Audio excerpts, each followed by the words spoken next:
dengan kegiatan kuliah umum. Baik, Bapak Ibu, mari kita saksikan terlebih dahulu tutorial menggunakan fitur interpretation atau penerjemah. Bapak Ibu, narasumber pada kegiatan kuliah umum hari ini menggunakan bahasa Inggris. Kami menyiapkan fitur terjemahan bahasa Indonesia bagi yang memerlukannya.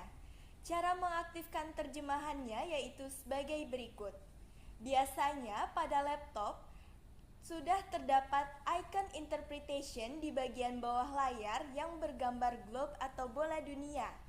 Untuk handphone. Selamat siang dan salam sejahtera bagi kita semua. Yang saya hormati, Ibu Katarina Braga selaku pemateri, Ibu Dr. Tresya Widyastuti Paidi MKM selaku moderator, Bapak Ibu pengawas ketenagakerjaan peserta program peningkatan kompetensi teknis pemeriksaan dan pengujian penerapan norma waktu kerja waktu istirahat, serta hadirin yang berbahagia. Hari ini kita akan melaksanakan kegiatan kuliah umum dengan tema Implementation of Working Hours and Rest Periods in the Future Work, Their Impacts and Regulation, yang akan disampaikan oleh Ibu Katarina Braga selaku ILO Specialist on Working Time and Work Organization. Untuk mengawali kegiatan kita, mari kita berdoa terlebih dahulu. Berdoa menurut agama dan kepercayaan masing-masing. Berdoa dipersilahkan.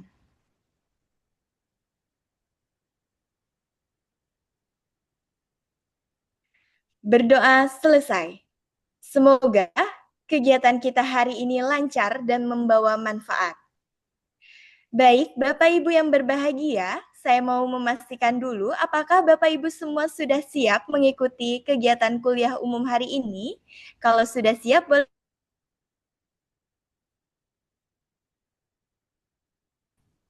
Baik, Bapak Ibu, kuliah umum ini akan dipandu oleh Ibu Dr. Tresya Widyastuti Paidi MKM selaku moderator.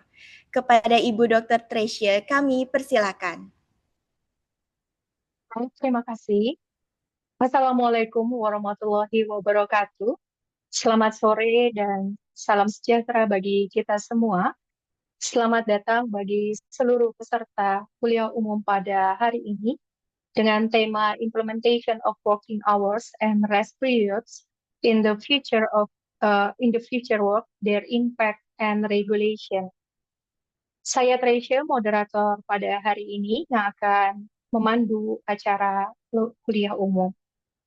Bapak Ibu sekalian, topik kita pada hari ini begitu sangat penting yang akan kita bahas karena dunia kerja sedang mengalami transformasi yang sangat besar akibat perkembangan teknologi, digitalisasi, dan juga perubahan pada organisasi kerja.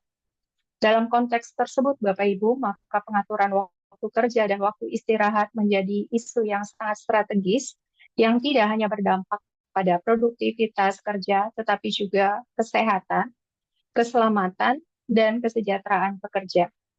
Telah hadir di tengah kita pembicara yang di bidangnya, Katarina Braga. Beliau adalah seorang spesialis dalam waktu kerja dan organisasi kerja di ILO Jenewa sejak tahun 2024. Bergabung di ILO Jenewa sejak tahun 2014 dan awal berfokus pada penetapan upah melalui perundingan bersama dan sebelumnya bekerja di ILO Lisbon. Sebelum bergabung dengan ILO, beliau juga menjabat sebagai Sekretaris Jenderal Dewan Ekonomi dan Sosial Portugal dan bekerja dengan Komite Parlemen Eropa untuk urusan ketenagakerjaan dan sosial. Baik, welcome Mrs. Katarina Braga. Hello. Thank you so much, Dr. Tresya. Terima kasih banyak, Dr. Tresya. We are truly privileged to have you here with us senang today. sekali bisa We encourage you to bersama dengan Anda hari ini. Kami ingin mendengar pandangan Anda, pengalaman Anda, dan juga tantangan dalam mengimplementasikan jam kerja dan jam istirahat untuk pekerjaan di masa mendatang. Oke, Katrina Braga, the time is yours. Ibu Thank Katarina you. Braga, silakan disampaikan materinya. Thank you so much, Dr. Tresha. Thank you, Terima kasih banyak, Mrs. Dr. Rada, Tresha. for the introduction. Terima Thank you kasih to the untuk Office of pendahuluannya Jakarta for dan the perkenalannya. Terima organization, kasih and kepada ILO welcome to all the labor Kantor inspectors Jakarta present yang in the room. sudah I will mengatur share my screen. I hope it pertemuan will kali work ini. out. Saya akan Please memperlihatkan let layar me saya. know if you Mohon see it infokan correctly, jika sudah totally bisa opened in the terlihat right dan format. terbuka Is it dalam bentuk okay? yang Oke, sesuaikah? Sudah oke? Okay, Oke. wonderful. sudah. Thank you so much. Baik, I terima can kasih banyak. change I think it is okay. Saya rasa ini sudah I oke will, ya. is it better now? Apakah sekarang sudah terlihat lebih Or baik? was it better as it was before? I think it was better Apakah lebih baik yang as it was sebelumnya? before. Sepertinya sebelumnya lebih baik ya. I apologize, just a moment. Okay, I will share again. I think it was okay. Okay, so if you Baik. cannot see the screen correctly, Jika Anda tidak please bisa let me melihat know layarnya dengan verbally, baik, because I mohon cannot see your infokan kepada faces on the saya chat screen. karena Okay, saya if tidak you bisa want it I melihat. can bigger, if see. you Ya, can bisa see it terlihat. well, it takes the whole Ya, screen. Layar Okay, sudah luas wonderful. kah? sudah. So, okay, my name is Katarina Braga, Nama saya and I Katarina work Braga at the dan International saya Labour bekerja Organization in di Geneva. International Labour Organization di I kantor work Jenewa. Saya on bekerja working time and work mengenai jam organization, kerja and dan I juga pengaturan also work kerja, on dan wages, saya even juga though that was my previous mengerjakan specialty. isu upah, So walaupun itu adalah today I keahlian will saya tell you sebelumnya. a bit Hari about ini saya akan the menceritakan key tentang international labor standards on standar working ketenagakerjaan time, how internasional that mengenai jam interacts kerja, with your own dan bagaimana legislation ini in kemudian beririsan dengan Indonesia, which undang-undang you di know better than Indonesia, I do. dan I tentunya will Bapak Ibu also share lebih a tahu few tentang itu ya. examples Saya of juga akan memperlihatkan working beberapa time contoh mengenai flexible jam arrangements. kerja I will dan tell you about pengaturan telework, fleksibel, but most of dan all, I would juga like to focus saya on akan how you berfokus can terhadap bagaimana Anda how bisa you can ensure your role in the memastikan peran compliance. Anda So I think we all mengenai agree that kepatuhan. how many Sepertinya kita semua sudah workers, setuju how ya many hours we bahwa work, ada where berapa those jam hours are kita worked, and bekerja how those dan hours are bagaimana jam organized kerja are tersebut really very diatur. key issues in our Dan lives. ini It merupakan affects isu the penting di hidup kita. workers' well. Bahkan ini juga mempengaruhi kesejahteraan pekerja dan juga keseimbangan jam kerja dan jam istirahat, dan juga kinerja perusahaan, daya saing, dan produktivitas. Jadi jam kerja merupakan isu yang sangat penting di dunia kerja. Ini merupakan subjek dari Konvensi ILO pertama, dan ini juga menjadi salah satu topik mendasar, contohnya dalam hal perundingan antar pekerja dan pengusaha melalui perundingan bersama. Dan juga sebagai pengawas ketenagakerjaan, tentunya Anda berada dalam garda terdepan guna memastikan bahwa peraturan jam kerja ini ditegakkan, dan jika ada mekanisme kelenturan, maka mekanisme tersebut menjadi perlindungan untuk pekerja. Sepertinya kita sepakat bahwa jam kerja yang tidak dipatuhi akan ada konsekuensi yang serius.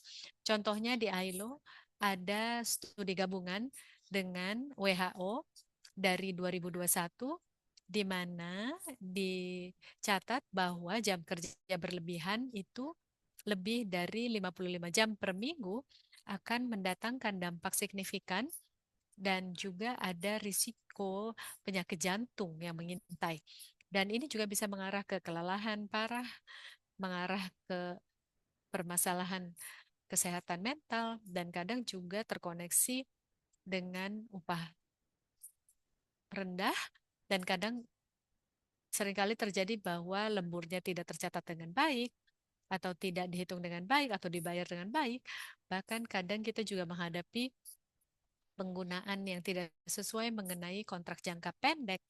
Jadi contohnya, jika ada pengaturan jam kerja atau jam kerja yang dihitung, kadang ini tidak diterapkan dengan baik, sehingga ini bisa meningkatkan ketimpangan gender, dan juga isu jam kerja biasanya menjadi sumber dari konflik kolektif. Jadi tujuan untuk pengaturan jam kerja bukan untuk membatasi kegiatan perekonomian, antar produktivitas dan juga kerja layak. Tapi di sini pengawas tentunya memainkan peran yang sangat penting dalam hal pencegahan, koreksi, dan juga perlindungan, perbaikan dan perlindungan. Jadi di sini dan ada isu-isu penting mengenai Undang-Undang Ketenagakerjaan Internasional yang beririsan dengan undang-undang di Indonesia. Tentunya Anda merujuk ke Undang-Undang Ketenagakerjaan, Undang-Undang Cipta Kerja, dan lain-lain. Di tingkat nasional, Wasker tentunya menegakkan undang-undang nasional. Namun, standar ILO menjadi panduan walaupun pada saat negara belum meratifikasi konvensi dan bisa memastikan koherensi antara kewajiban internasional ini. Jadi singkat saja, organisasi standar Undang-Undang Ketenagakerjaan Internasional membatasi 8 jam per hari, 48 jam per minggu, dan melalui konvensi 47 ILO memiliki negara anggota yang secara bertahap bisa menerapkan konsep 40 jam per minggu. Dan saya yakin ini juga kasus yang terjadi di Indonesia dari penelitian yang sudah saya lakukan. Jadi sepanjang waktu kita bisa melihat ada kondisi-kondisi tertentu di mana ini tidak bisa, yang kemudian memunculkan batas untuk jam lembur, namun diklarifikasi bahwa lembur harus tetap berada di dalam batasan yang sesuai, yang juga harus dipertimbangkan antara pengusaha, perusahaan, dan juga pekerja. Dan jadi contohnya, jika kita bicara tentang jam kerja, saya bisa mengatakan peran Wasker ini bukan hanya memverifikasi apakah jam lembur itu ada, tapi tentunya harus melihat apakah ini sudah dicatat secara legal dan juga dicatat dengan baik dan mempertimbangkan kesehatan dan keselamatan kerja pekerjanya. Jadi Anda tentunya bisa melihat apakah ada pencatatan yang sesuai dan apakah catatan terpisah itu juga ada mengenai lembur, dan Anda juga bisa memverifikasi penghitungan pembayaran lembur. Anda juga bisa mengecek apakah ada persetujuan dari pekerja untuk melakukan jam lembur, dan Anda juga bisa mengecek apakah jam lembur maksimumnya per minggu itu sesuai dengan jam kerja normal dan juga jam lembur tidak bisa Excuse me, diperpanjang. ma'am. I'm sorry for the share screen. There's still not optimal. Maybe Maaf, layarnya tidak optimal. yeah, it's better, ma'am. Oke, Thank sekarang you. lebih baik. Terima kasih. Terima kasih sudah memberitahu ya. Terima kasih. Baik. Penting juga untuk memahami dari sisi pekerja dan juga pengusaha, jika praktik jam lembur ini dilakukan secara transparan dan dipahami oleh dua belah pihak.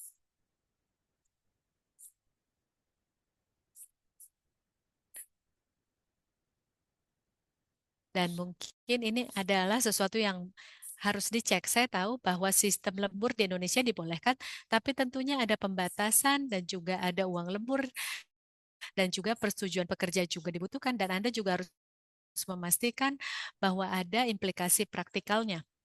Nah, sekarang setelah standar ILO mengenai jam istirahat, maka ada konvensi mengenai jam istirahat, konvensi yang dikeluarkan di tahun 1921 nomor 14, agar pekerja bisa mendapatkan 24 jam istirahat untuk setiap jam kerja, hari kerja 7 hari.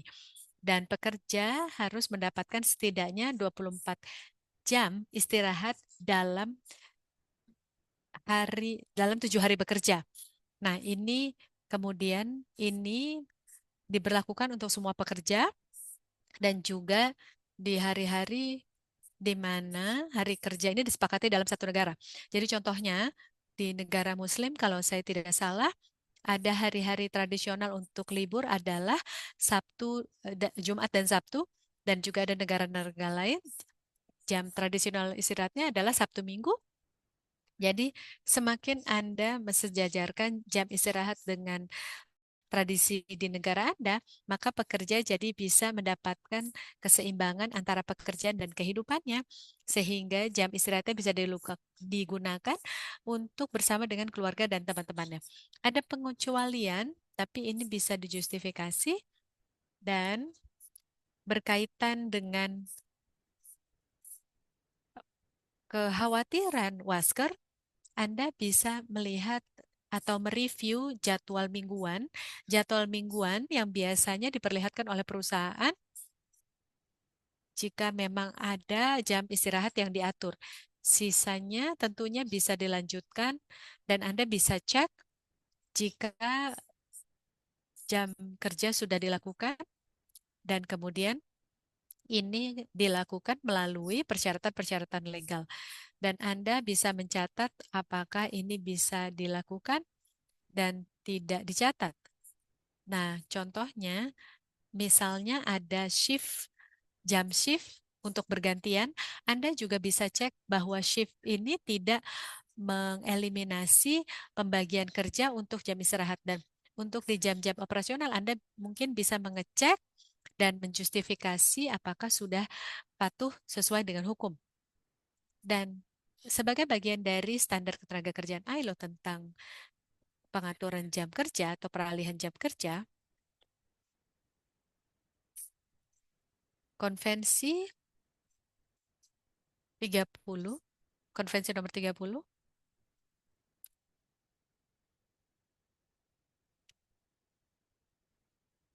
mohon maaf, konvensi nomor 30 dan rekomendasi 116 juga menyentuh mengenai jam kerja shift atau pergantian. Dalam sistem jam kerja shift, ini maksimalnya ada 8 jam per hari dan 40 jam per minggu. Namun prosesnya ini adalah 60 jam secara rata-rata dan di konvensi ini membolehkan angka rata-rata dengan batasan dari 9 jam atau 10 jam per hari. Jadi rata-rata setiap minggu jam kerjanya ini masih tetap harus melihat batasannya. Ada batasan yang harus tetap diterapkan dan walaupun di dalam operasional yang berlanjut kita tetap membutuhkan perlindungan, kelenturan itu tidak sama dengan jam kerja yang tidak terbatas. Jadi di sistem ini kita tahu bahwa bekerja shift ini mungkin mengganggu ritme biologis Anda karena kadang bahkan ada konflik terkait dengan keseimbangan kerja dan kehidupan bisa mengarah ke kelelahan parah dan mengarah ke berkurangnya rasa waspada dan juga menyebabkan kecelakaan di pekerjaan-pekerjaan yang berbahaya. Jadi sistem shift ini membutuhkan pengawasan yang tepat. Jadi sebagai wasker, Anda bisa memverifikasi apakah rujukannya sudah sesuai dengan angka rata-rata jam kerja yang betul-betul dituangkan dan dicatat.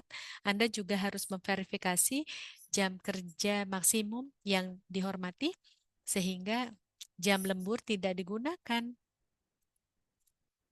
untuk merata atau jam kerja rata-ratanya tidak digunakan untuk mencegah pembayaran jam lembur. Dan Anda juga bisa memverifikasi apakah pekerja ini mendapatkan jam istirahat yang sesuai pada saat bekerja shift, karena berkurangnya istirahat bisa mengarah terhadap kecelakaan, terutama untuk pekerjaan yang dilakukan di malam hari dan tugas-tugas yang menuntut kekuatan fisik. Nah, Anda juga bisa mengecek mengenai pembayaran yang ia terima dan atau kompensasi yang ia terima, terutama untuk kerja-kerja malam, harus bisa memastikan bahwa kesehatan pekerja itu terlindungi dan ada upah yang adil yang dibayarkan untuk jam kerja tersebut sehingga haknya terlindungi. Nah, itu merupakan konvensi yang mengatur tentang kerja malam, konvensi 171 dan rekomendasi 178. Rekomendasi 178 mengatakan apapun jam kerja shift yang terlibat di pekerjaan malam hari, tidak boleh ada shift yang dilakukan secara terus-menerus kecuali ada darurat. Jadi harus ada jam istirahat 11 jam di antara jeda shiftnya, dan juga untuk para pekerja yang lebih tua harus ada rekomendasi dari ILO yang mendampingi konvensi dan memberikan panduan-panduan teknis untuk negara anggota terkait dengan implementasi. Jadi rekomendasi 178 menyajikan perlindungan untuk pekerja malam termasuk penilaian kesehatan, perlindungan maternitas, dan juga bicara tentang meningkatkan perlindungan untuk kerja malam. Sebagaimana yang saya sampaikan, Anda sebagai wasker harus bisa mengecek jika ada kepatuhan untuk provisi kompensasi nasional, jika dibutuhkan pemeriksaan kesehatan, jika ada istirahat yang dilakukan antar shift, dan juga ada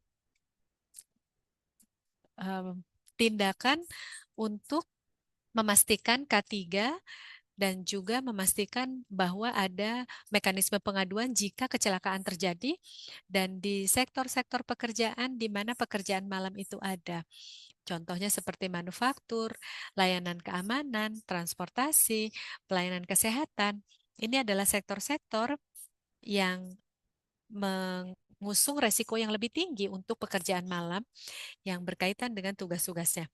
ILO juga memiliki standar tentang cuti tahunan yang tertuang di dalam Konvensi 132 dan Rekomendasi 98. Secara umum, terminologi umumnya ini adalah peraturan untuk membayar cuti tahunan per tahun, dan hari libur umum tidak dihitung, dan jika pekerja sakit pada saat cuti tahunan, maka hari sakit itu tidak bisa dianggap sebagai cuti tahunan, dan pada saat sedang cuti, pekerja harus dibayar secara normal, mendapatkan honor normal, dan juga harus dipastikan ada istirahat yang cukup di mana pekerja bisa menghadiri 1 atau 2 hari kerja yang bisa diganggu ya pada saat mereka mengambil cutinya, dan harus memastikan ada pencatatan untuk memastikan bahwa upahnya dibayar secara sesuai, dan Anda juga harus cek saldonya dan pastikan bahwa laporan keuangannya harus dipastikan, dan juga harus melihat apakah pekerja menerima honor normal pada saat melakukan cuti atau mengambil cuti, dan Anda juga bisa mengecek atau memeriksa kompensasi cuti yang tidak diambil. Jadi singkatnya, sebagai wasker, Anda juga bisa mengecek bahwa cuti tidak dianggap sebagai opsional, tapi ini merupakan hak legal yang harus didapatkan oleh pekerja. Nah, sekarang ini adalah bagian pertama dari presentasi saya yang berfokus terhadap Undang-Undang Ketenagakerjaan Internasional ILO. Sebagai wasker, peran Anda adalah menegakkan undang-undang nasional, undang-undang Indonesia, yang tentunya bisa beragam dan bisa berbeda dari standar ILO secara spesifik, apalagi jika konvensinya belum diratifikasi oleh Indonesia. Namun, Undang-Undang Ketenagakerjaan Internasional ini diartikulasi dengan melalui Undang-Undang Nasional Anda dan panduan, dan bisa dijadikan panduan. Saya akan menginfokan tentang pengaturan jam kerja fleksibel. Di masa-masa ini, pekerja sangat menghargai fleksibilitas terkait dengan jam kerjanya atau lembaganya. Jadi pada saat saya bicara tentang fleksibilitas, saya tidak bermaksud mengatakan kurangnya proteksi atau perlindungan. Dan tidak satu pun yang ada di bawah pengaturan jam kerja fleksibel itu mengandung sesuatu yang tidak dilindungi. Jadi harus tetap menghormati hukum dan harus ada upah lembur yang dibayarkan, dan juga harus ada kerangka yang transparan dan bisa diprediksi. Dan kelenturan ini beroperasi di dalam kerangka hukum. Dan para pewasker tentunya harus merawat keseimbangan tersebut. Jadi jam kerja ini harus diatur dengan sesuai untuk memastikan melalui pengaturan jam kerja fleksibel, pengusaha bisa mengurangi biaya operasional dan juga bisa mengurangi biaya operasional. Ini merupakan keseimbangan yang menarik, pendekatan yang menarik yang bisa dipertimbangkan. Saya akan ceritakan mengenai beberapa contoh dari pengaturan jam kerja fleksibel. Masih ada lagi, tapi ini adalah sesuatu yang bisa membuat Anda tertarik. Jadi, pada saat melakukan pengaturan jam kerja fleksibel, artinya kita menekan jam kerja mingguan. Artinya, pekerja bekerja di jam kerja yang sama per minggu, namun lebih dari hari-harinya. Jadi misalnya jam kerja 40 jam per minggu bisa dijadikan kerja 4 hari masing-masing 10 jam, bukannya bekerja 5 hari dari 8 jam per hari. Nah, seringkali ini mengurangi biaya operasional dari pengusaha dan juga contohnya bisa memberikan uh, ruang ya bagi pekerja dan memotong jam berkelananya ke kantor. Dan ini juga merupakan memberikan dampak untuk mengurangi kelelahan dan kewaspadaan, terutama untuk pekerjaan-pekerjaan yang sudah dianggap berbahaya.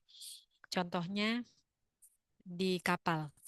Dan jam kerja yang ditekan ini juga harus diimplementasi dengan hati-hati, mengingat jam kerjanya dan juga beban kerjanya.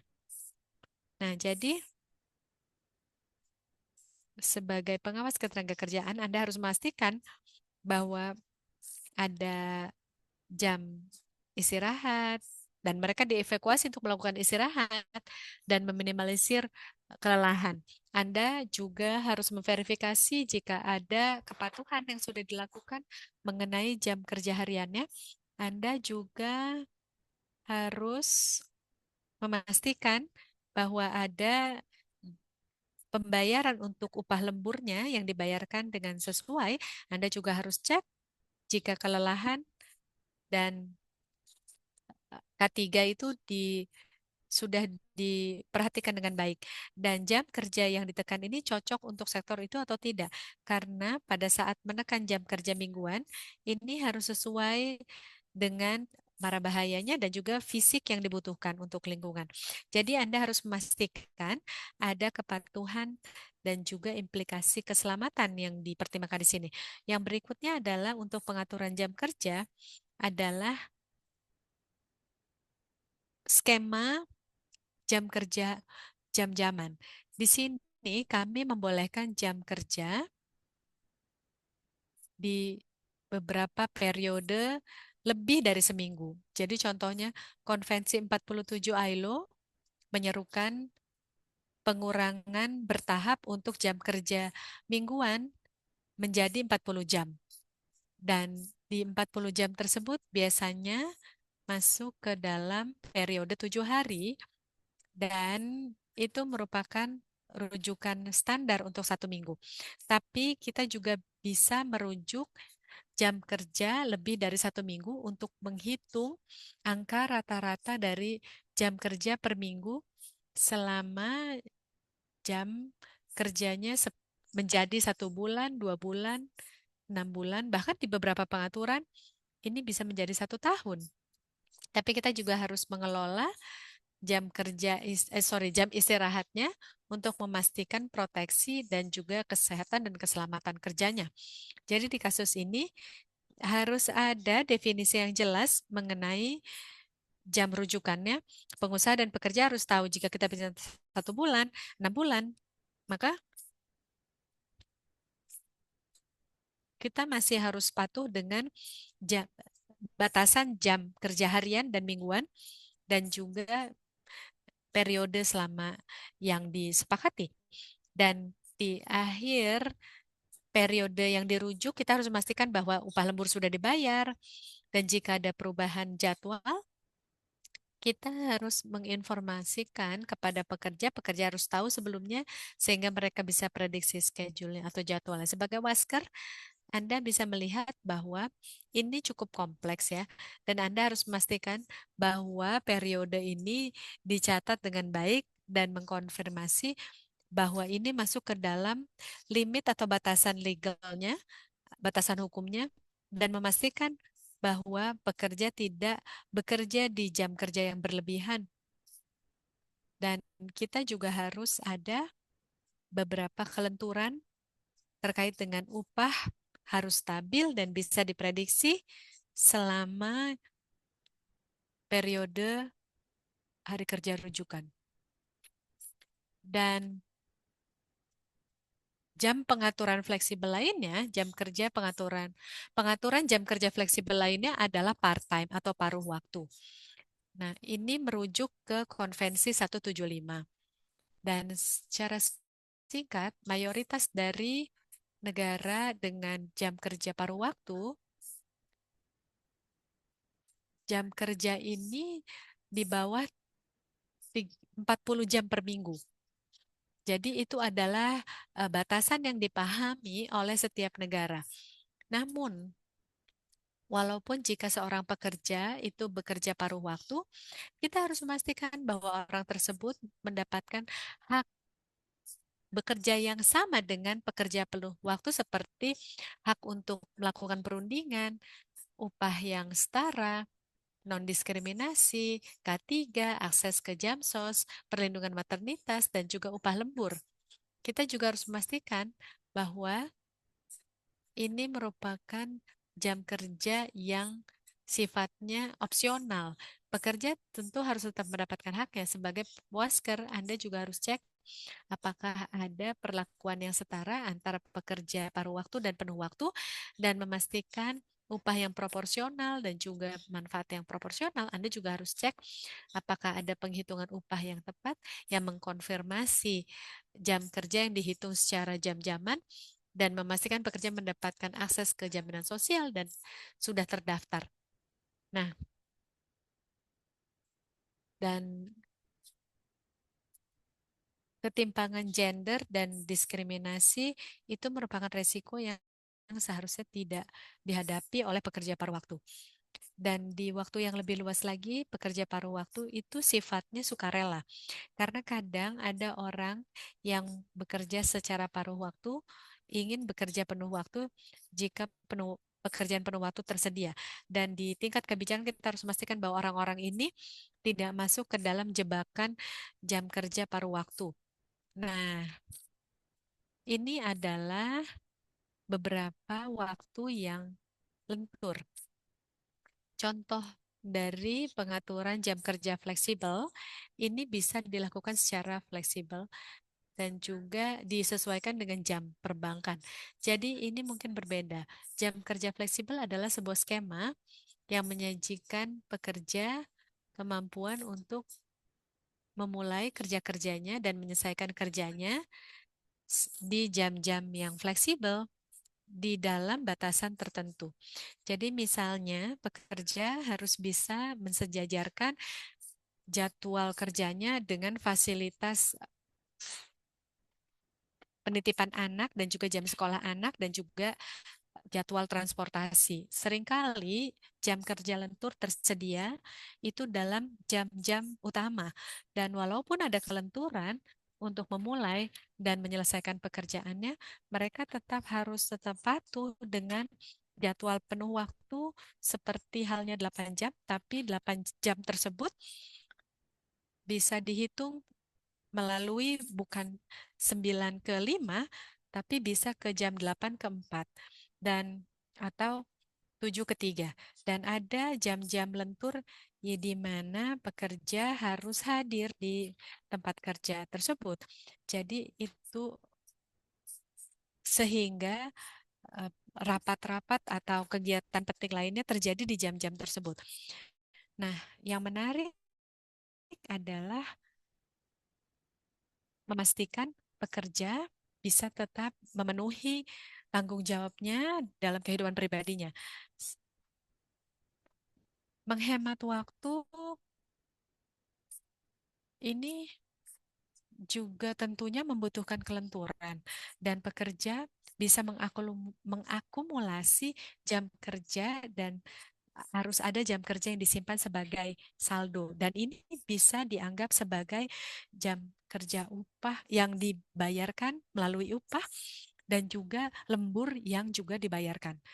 Nah, kelenturan semacam ini juga bisa membantu pengusaha untuk beradaptasi terhadap beban kerja yang fluktuatif.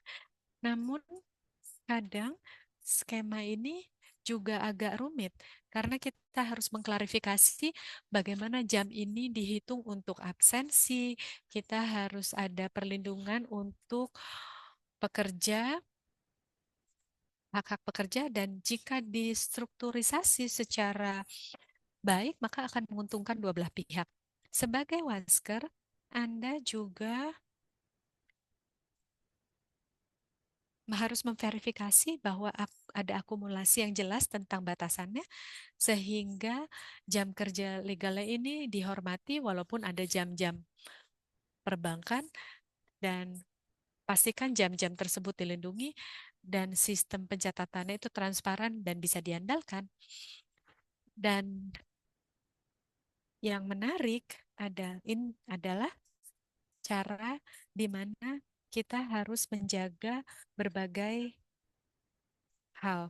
Dan saya telah menyajikan contoh mengenai pengaturan jam kerja fleksibel yang harus dirancang dan diterapkan secara seimbang dan juga bisa memenuhi kebutuhan dua belah pihak, baik pekerja maupun pengusaha, dan juga melindungi operasional bagi dua belah pihak.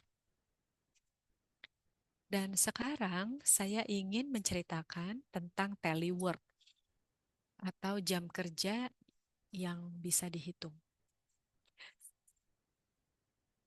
Telework ini sudah dipraktikkan cukup lama, terutama yang berkaitan dengan sektor-sektor seperti sistem finansial atau dunia akademik. Ini adalah sektor-sektor yang ada akses untuk telework dan juga kelenturan. Dan sejak pandemi COVID, penggunaan jam kerja ini mulai dicek. Ada apa di chat ya? Sebentar ya. Saya hanya memastikan tidak ada pertanyaan di chat.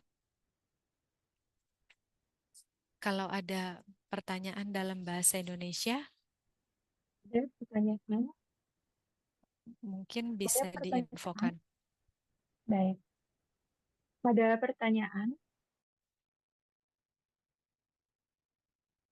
Mr. Braga, in the chat we have some question. You want to Di we chat ada pertanyaan, ya apakah ada pertanyaan? Apa mau kita bahas? Baik. Saya bacakan pertanyaannya.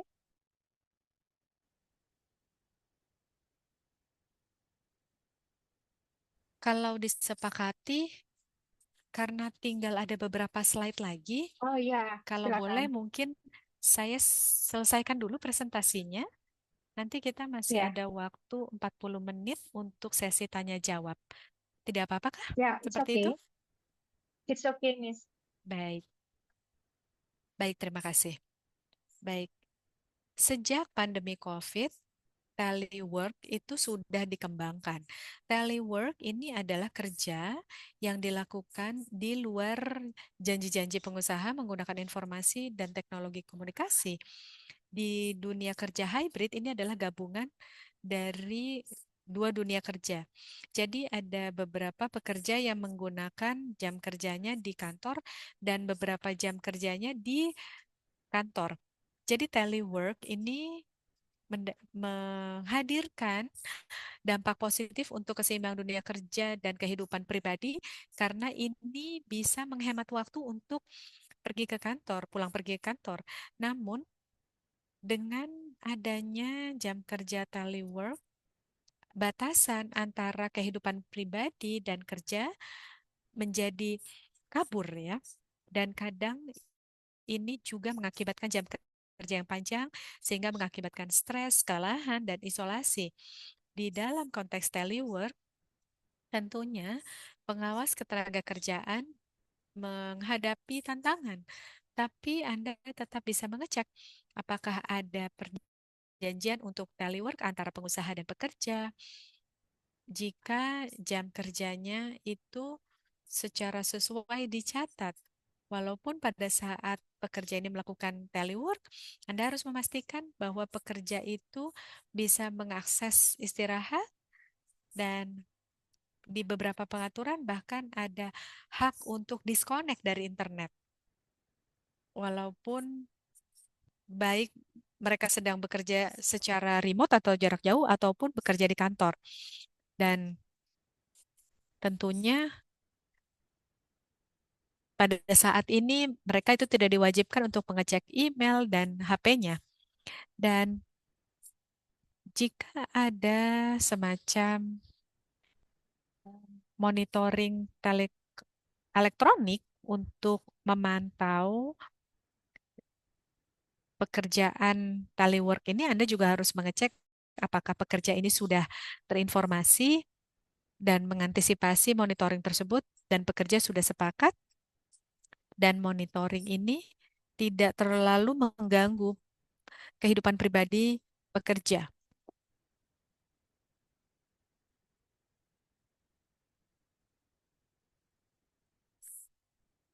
Baik, ini merupakan kunci utama mengenai jam kerja yang tertuang di dalam standar ketenagaan internasional.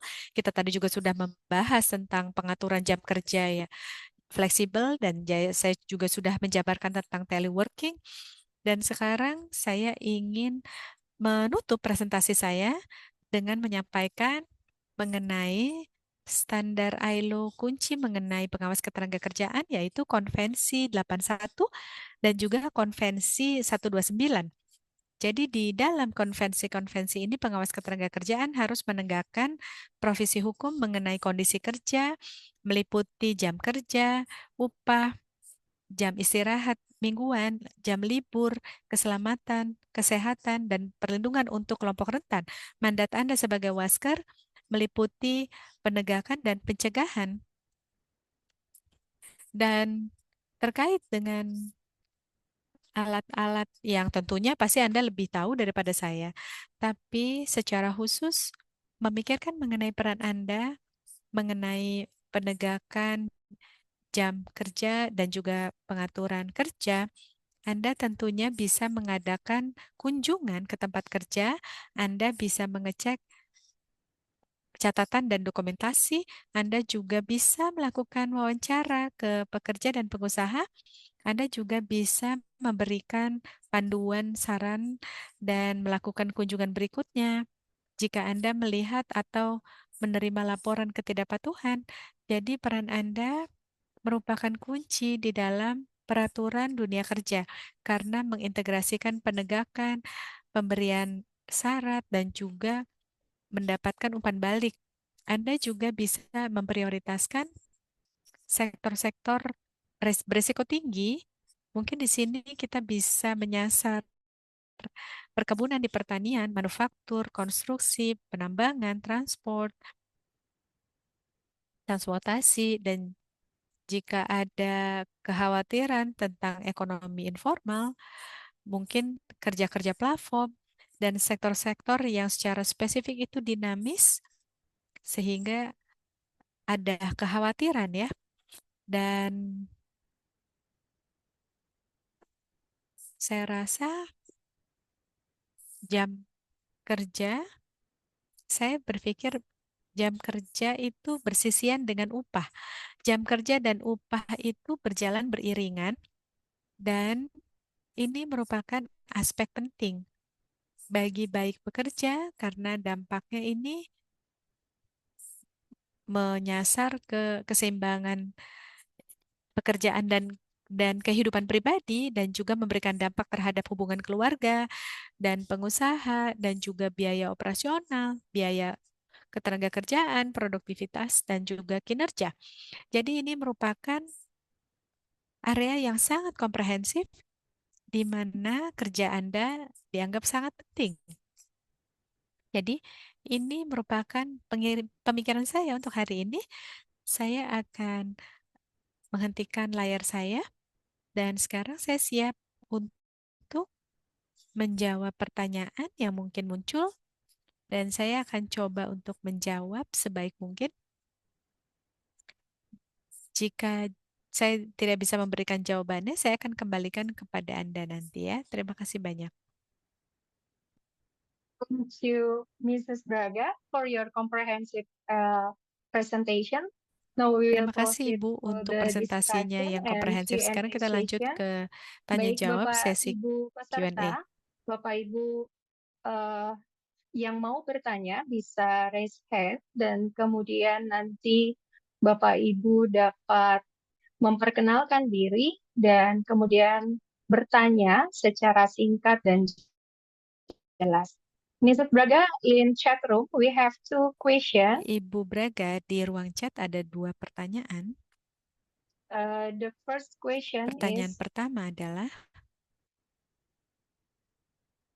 why it is important that mengapa remuneration remains stable honor and ini predictable penting untuk tetap for the stabil untuk perusahaan? Jadi, why it is important that remuneration remains stable and mengapa predictable? honor itu penting untuk tetap stabil.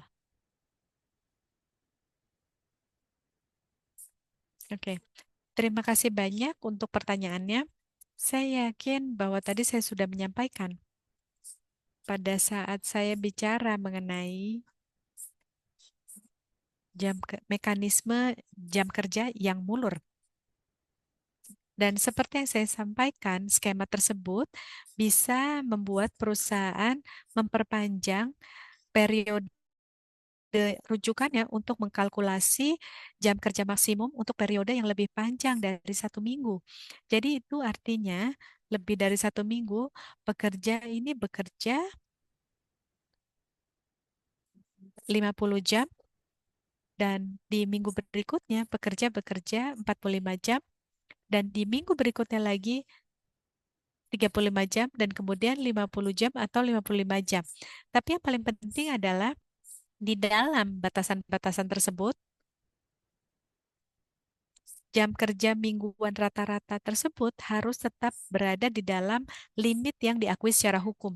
Namun, pada saat periode rujukan, bahkan pada saat minggu-minggu di mana pekerja itu bekerja lebih sedikit daripada 40 jam, maka di minggu tersebut mereka harus menerima upah yang sama dengan upah yang mereka terima di jam istirahat yang lebih panjang. Jadi yang ingin saya sampaikan, jam kerja mingguan ini sifatnya fluktuatif dengan adanya angka yang tinggi dan rendah, dan kita harus melihat angka rata-ratanya. Namun, upahnya harus tetap stabil, walaupun jam kerjanya fluktuatif. Ini penting, karena saya bicara tentang honor yang stabil, yang mana upah, tunjangan, dan manfaat-manfaat lainnya harus tetap stabil karena ini memberikan keamanan ekonomi bagi pekerja. Jika pada saat periode rujukan ini upahnya itu menjadi tidak pasti, maka pekerja tidak akan bisa mematuhi berbagai kebutuhan dan mendukung keluarganya dan mengelola kewajiban finansialnya. Jadi ini juga penting sekali bagi organisasi atau perspektif karena honor ini yang diprediksi ini membangun kepercayaan antara pekerja dan pengusaha dan ada motivasi untuk produktivitas dan juga mengurangi konflik dan turnover. Jadi ini bisa berkontribusi terhadap stabilitas sosial dan juga praktik kerja yang adil. Ini yang saya anggap yang saya masuk sebagai upah yang stabil. Semoga bisa menjawab Baik, ya. terima kasih. Untuk yang bertanya, Bapak Haryadi Harun, apakah sudah cukup terjawab pertanyaannya? Atau ada yang mau ditambahkan dari pertanyaannya? Silakan mungkin bisa langsung membuka. Oh ya, sudah cukup. Baik, terima kasih. Berikutnya, pertanyaan yang kedua, saya akan bacakan. Ini pertanyaannya dari Bapak Andreas. Pertanyaannya, what do you think if a company employee works for hours that exceed the standard working hours without any breaks? The question number two, what can the employees to do if employees afraid to tell the company and the company close their eyes for this?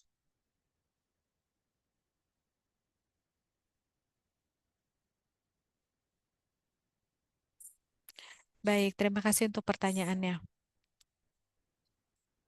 Baik, jika pekerja harus bekerja di luar jam standar tanpa istirahat yang cukup, maka ada kekhawatiran dari sisi pandang K3.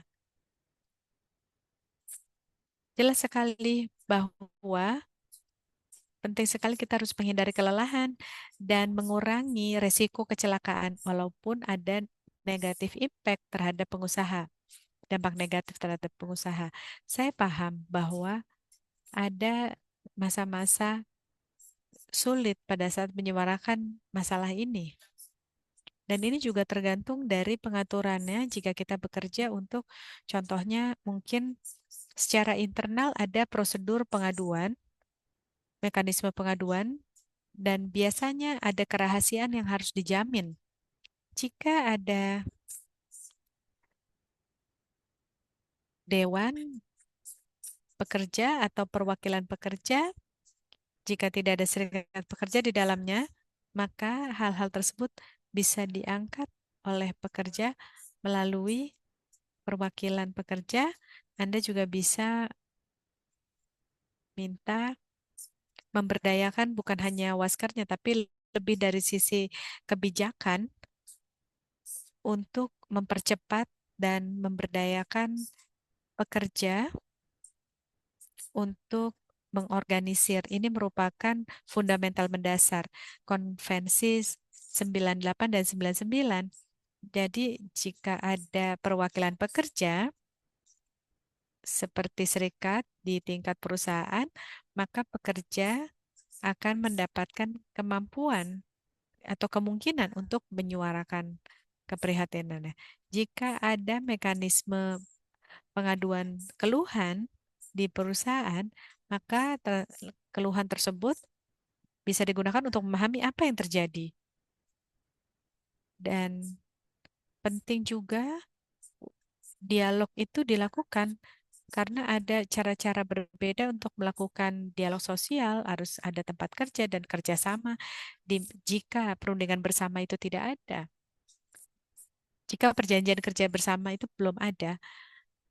Dan ini juga merupakan sesuatu yang sangat penting jika bagi pekerja maupun pengusaha. Jadi singkatnya, prosedur pengaduan internal perwakilan pekerja jika mungkin kan bisa melakukan wawancara langsung dengan pekerja. Dan Anda juga bisa mencari saran, meminta saran dari wasker atau petugas berwenang lainnya. Dan tentunya saya paham pertanyaannya, tentunya ada lingkungan-lingkungan yang menantang atau sulit ya.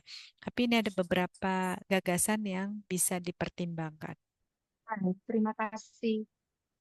Untuk Bapak Andreas, apakah cukup jawaban dari Ibu Braga? Atau ada yang mau ditanyakan kembali? Silakan. Baik, sementara cukup. Saya lanjutkan pertanyaan berikutnya dengan bahasa Indonesia. Dalam konteks pengawasan ketenagakerjaan, bagaimana cara pengawas ketenagakerjaan melakukan identifikasi dan memberikan perlindungan khusus bagi kelompok pekerja rentan yang mungkin lebih terdampak pada pengaturan waktu kerja yang tidak sesuai.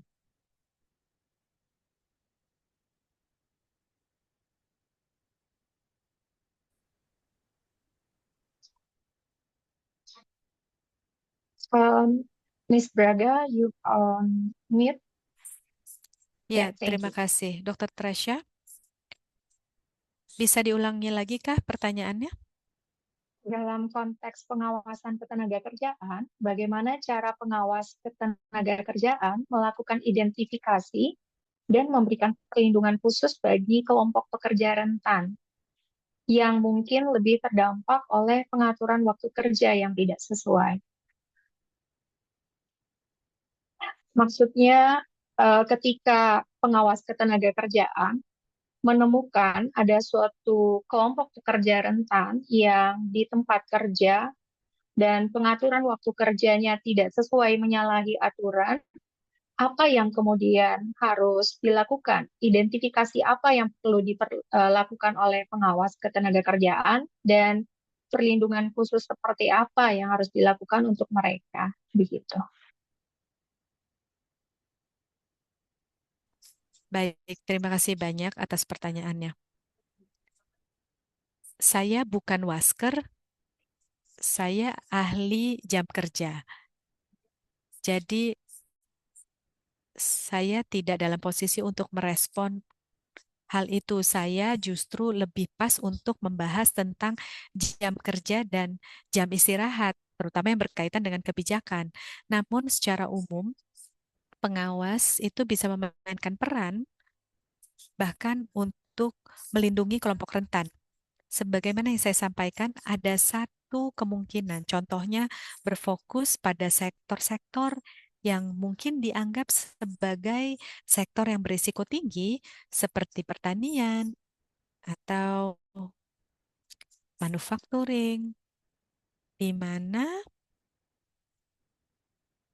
biasanya ada data di ILO yang memperlihatkan, contohnya ya, saya bicara secara umum ya, di sektor pertanian contohnya ada kecelakaan tinggi di angka pekerja informal dan juga buruh harian lepasan. Jadi sulit untuk mengidentifikasi kurangnya kepatuhan terkait dengan jam kerja karena mereka itu bekerja di jam kerja yang panjang dan bahkan kadang kalau sedang sepi mereka kerjanya juga sepi. Jadi harus ada analisa yang terperinci dan hati-hati dan juga ada pertimbangan yang harus dilakukan dan juga harus berfokus ke sektor-sektor tersebut. Jika Anda mendapatkan akses ke data tersegregasi, saya tahu itu sulit ya, tapi mungkin Anda bisa mendapatkan akses ke data atau informasi yang tersegregasi antara perempuan dan laki-laki atau data yang terpilah antar usia dan juga ada upah pekerja migran atau data terpilah mengenai status disabilitas atau status kerjanya, apakah sementara atau subkon. Anda data semacam itu apakah tersedia? Saya juga menyampaikan untuk mengadakan wawancara dengan pekerja. Saya tahu ini bisa sulit ya, tapi guna memastikan, cobalah pastikan bahwa pekerja bisa berbicara secara bebas tanpa adanya rasa takut, dan jika ada perwakilan pekerja dan organisasi pekerja dan serikat pekerja, atau kadang mungkin ada bisa bekerja secara paralel dengan asosiasi lain untuk sektor informal. Kadang sangat bagus ya untuk menjangkau organisasi masyarakat sipil. Saya tahu ini bukan stakeholder dari ILO karena ILO adalah organisasi tripartit. Kami berurusan dengan pemerintah, dengan pengusaha, organisasi pengusaha, dan organisasi pekerja. Tapi kadang untuk situasi sektor-sektor yang sulit seperti PRT misalkan, rekan-rekan juga bekerja sama dengan organisasi berorientasi masyarakat sipil yang bisa membantu kita memahami apa yang terjadi di lapangan. Nah, jadi ini merupakan pendekatan yang memungkinkan. Terima kasih. Baik, terima kasih. Baik, Eh, di sini ada Ibu Isti untuk pertanyaannya apakah sudah cukup dijawab atau mungkin ada pengembangan pertanyaan yang mau ditambahkan? Silakan.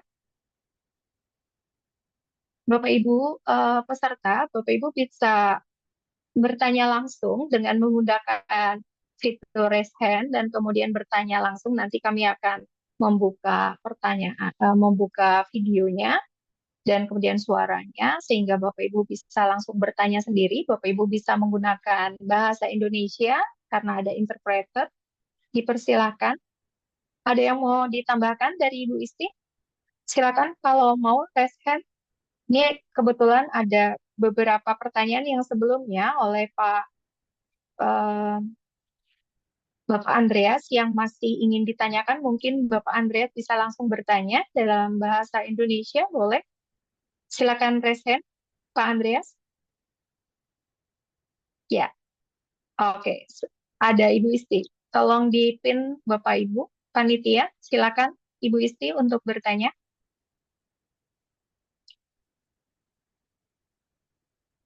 Di unmute dulu.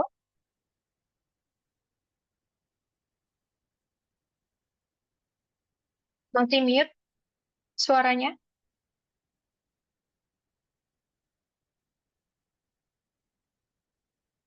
Ibu Isti, silakan dibuka mic-nya. Oke, silakan. Oke, ya. Terima kasih banyak Dr. Tresya dan untuk narasumber. Melihat dari PPT yang sudah disampaikan, ternyata Indonesia masih juga belum meratifikasi ya beberapa konvensi ILO gitu. Nah, eh, mungkin dari narasumber ada pengalaman atau mungkin punya gambaran seperti apa sih negara-negara yang sudah meratifikasi gitu. Supaya kami juga punya gambaran apakah jauh lebih baik dengan meratifikasi atau memang seperti apa. Itu aja. Terima kasih.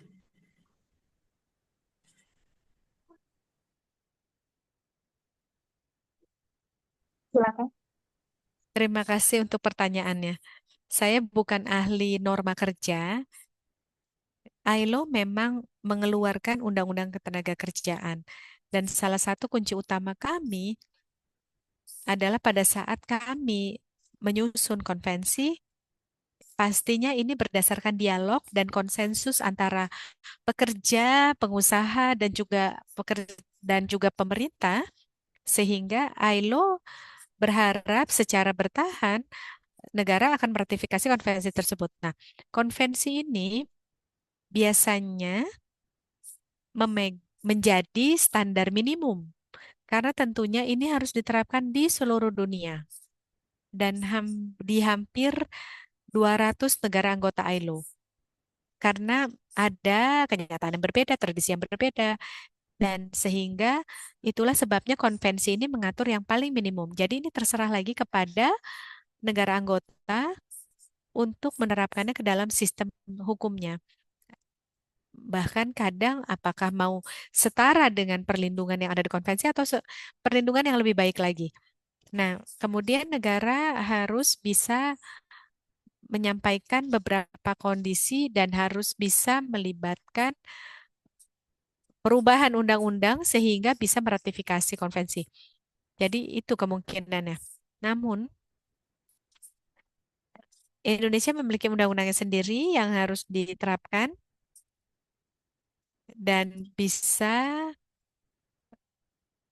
disejajarkan dengan konvensi-konvensi ILO, kemudian bisa secara berkala melakukan ratifikasi. Dan ada badan di ILO yang memastikan bahwa konvensi ini diterapkan di tingkat negara dan mendukung. ILO, salah satu peran utamanya adalah memberikan bantuan teknis untuk negara yang ingin terlibat di dalam perubahan undang-undang ketenagakerjaan. Jadi contohnya dia di Amerika Latin, mayoritas negara memberlakukan jam kerja mingguan 40 jam sebagai batasan, tapi secara perlahan negara mulai mengurangi jam kerja mingguannya dari 48 jam ke 40 jam. Sehingga mereka kemudian meminta bantuan teknis kepada ILO pada saat melakukan persiapan amandemen perubahan undang-undang. Di dalam persiapan undang-undang, perubahan undang-undang dan implementasinya. Jadi ini merupakan isu yang di mana ILO bisa mendukung negara anggota. Terima kasih untuk pertanyaannya. Baik. Bagaimana, Ibu Iti? Ada mungkin, sepertinya masih ada yang mau ditanyakan. Ya, Ada yang mau ditanyakan lagi? Dok, terima kasih banyak.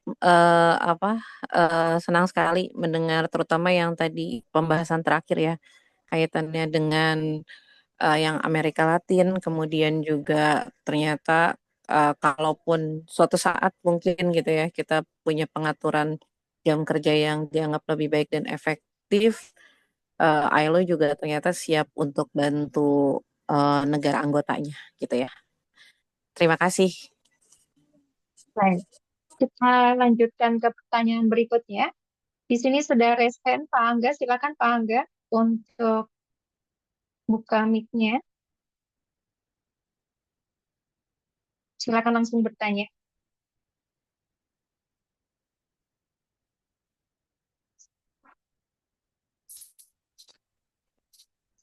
Terima Ya, kasih Ibu. Boleh saya ajukan dalam silakan. bahasa Inggris? Oke. Ibu Braga, nama saya Angga. Saya dari Yogyakarta, di daerah istimewa Yogyakarta. Saya hanya ingin tahu opini Ibu mengenai pekerja-pekerja online di Indonesia. Biasanya pekerja online ini kami namakan sebagai ojol. Ojol adalah supirnya yang bekerja untuk perusahaan aplikasi. Mereka bekerja di jalan untuk mengantarkan barang dan juga untuk mengantar orang dari satu tempat ke tempat lain. Mungkin di negara lain kita taunya Grab, Uber, dan lain-lain. Saya hanya ingin tahu opini Anda dan pandangan Anda mengenai jam kerja bagi jenis-jenis pekerjaan tersebut.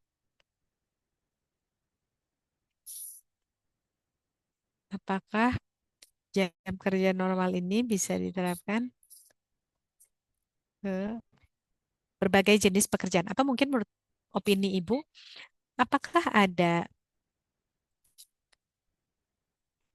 jam kerja tertentu yang secara khusus meregulasi untuk jenis-jenis pekerjaan khusus?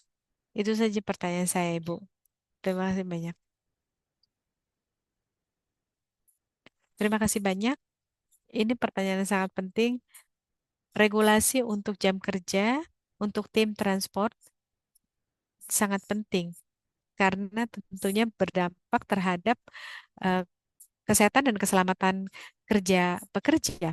Dan terkait dengan pengendara online, ini merupakan isu yang kompleks yang juga sedang diteliti banyak negara. Tentunya jam kerja ini sangat berkaitan dengan isu K3, di mana kelelahan ini bisa meningkatkan resiko, namun ada pendekatan di antar negara terkait dengan konteks nasionalnya. Tapi yang bisa saya sampaikan saat ini adalah ILO telah berdiskusi di dalam International Labour Conference di tahun lalu. Platformnya adalah ekonomi. Dengan negara anggota, dengan pemerintah, pengusaha, dan pekerja, maka keprihatinan tersebut dan ekonomi platform pada saat ini sedang dipelajari. Karena ada beberapa laporan latar belakang yang bisa membantu kita untuk lebih memahami tentang sektor ini terkait, walaupun kerjanya masih berlangsung, akan ada diskusi kedua yang dilakukan di bulan Juni. Saya tidak bisa lebih lanjut lagi menjelaskan ya. Saya memiliki keprihatinan yang sama dan tentunya ini akan menjadi kerja-kerja ILO dan didiskusikan di dalam ILC di bulan Juni, di mana kita bisa membahas tentang ekonomi platform dengan persiapan yang memungkinkan bagi semua standar. Jadi saya undang Anda untuk mengawasinya. Terima kasih banyak. Apakah sudah cukup, Pak Angga? Saya rasa cukup jelas ya. Baik, pertanyaan, ya, pertanyaan berikut. Oh ya, masih ada satu yang raise hand. Silakan Pak Bukti Rantau. Sebelum Pak Bukti Rantau, mungkin Pak Safik dulu ya. Tadi Pak Safik sudah duluan, nanti kemudian Pak Bukti Rantau. Silakan Pak Safik. Ya, silakan Pak Safik.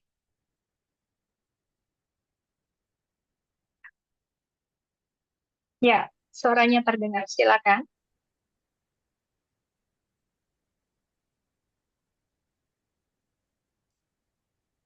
Terima kasih banyak atas waktunya Ibu Katarina. Saya Safik dari Sumatera Utara, Indonesia. Saya ada pertanyaan untuk Anda. Bagaimana ILO meregulasi jam kerja di Indonesia karena pemerintah kami hanya meregulasi secara umum dan kami mengikuti ketentuan mereka untuk meregulasi kebijakannya untuk penyusunan PKB. Jadi banyak sekali area abu-abu. Jadi contohnya dalam regulasi kami tidak jelas apakah kami meregulasi tentang jam istirahat. Karena walaupun jam kerja itu memang dialokasikan untuk jam kerja selama 5 hari berturut-turut. Tapi untuk jam kerja yang berbeda, ini tidak diatur dengan jelas, terutama untuk para ASN seperti kami, ini sifatnya opsional. Bagi saya, situasi ini bisa mengarah ke sengketa dengan serikat dan di beberapa kasus. Nah, itu sebabnya saya ingin meminta Anda mereview ini dan bagaimana ini bisa dilakukan dengan negara lain. Jadi silakan Ibu Catherine, apakah bisa menjawab? Sebelum Ibu Katrina menjawab, boleh saya memperjelas dulu pertanyaannya Pak Safik. Ya, Pak Safik, ini mau bahas tentang ASN atau tentang perusahaan, karyawan perusahaan?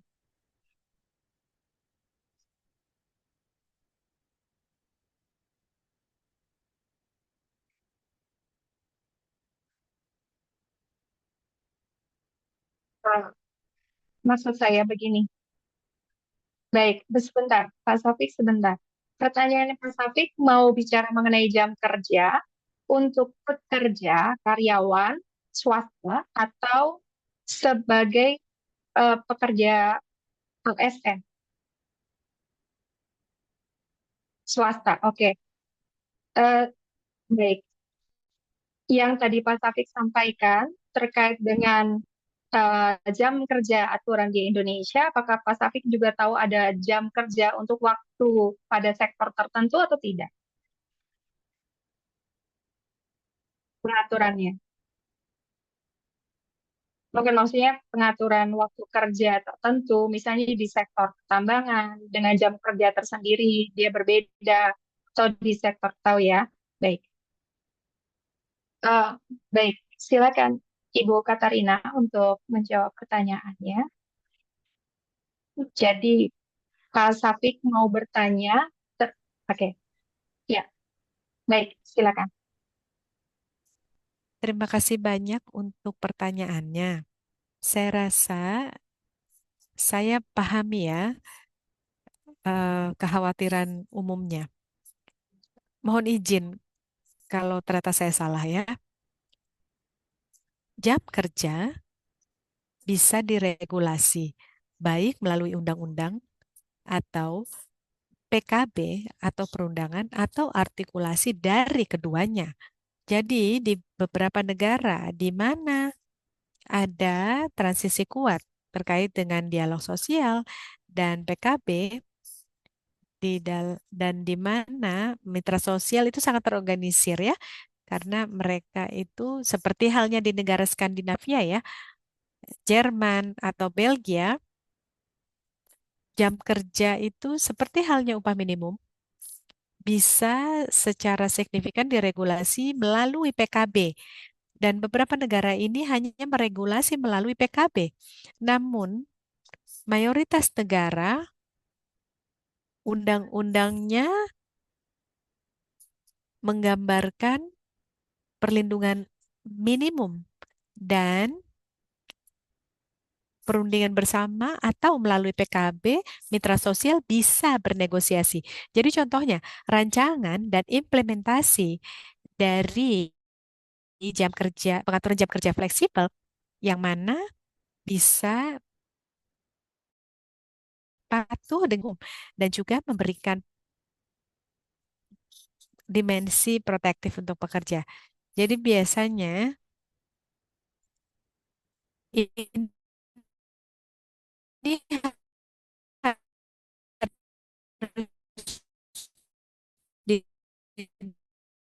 dinegosiasikan berdampak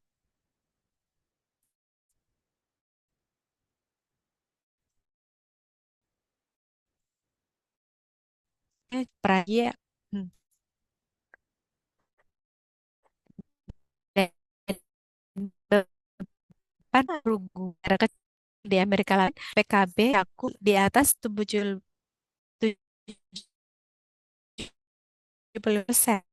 Di beberapa negara intinya perjanjian atau gabungan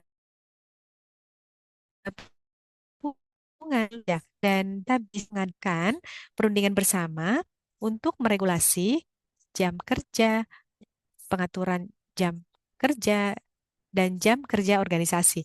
Namun di beberapa negara seperti Indonesia, di mana PKB ini cakupannya masih terbatas, tapi undang-undang menempatkan peraturan yang lebih tinggi. Nah, jadi regulasi melalui undang-undang memiliki cakupan yang lebih kuat dibanding perundingan bersama. Yang saya pahami, ini bisa dinegosiasi di sektor perusahaan.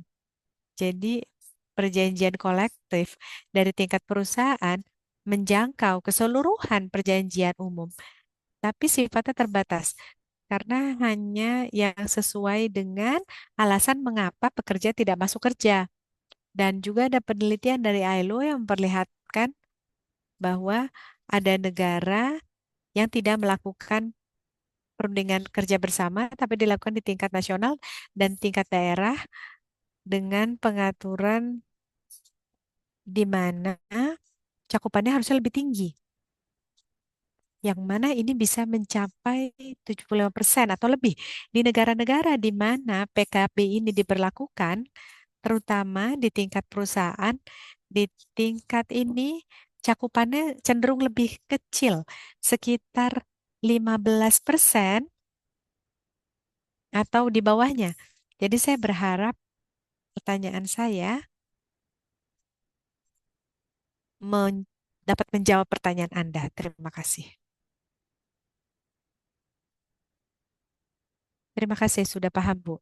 Terima kasih banyak. Tapi masalahnya begini. Di beberapa kasus,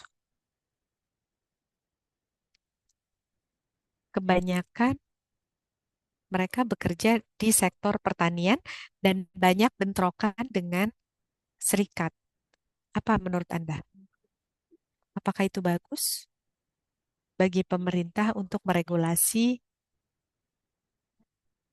dengan koreksi yang sangat minimum? Atau haruskah lebih spesifik lagi? Jadi tidak perlu lagi menyusun PKB. Terima kasih.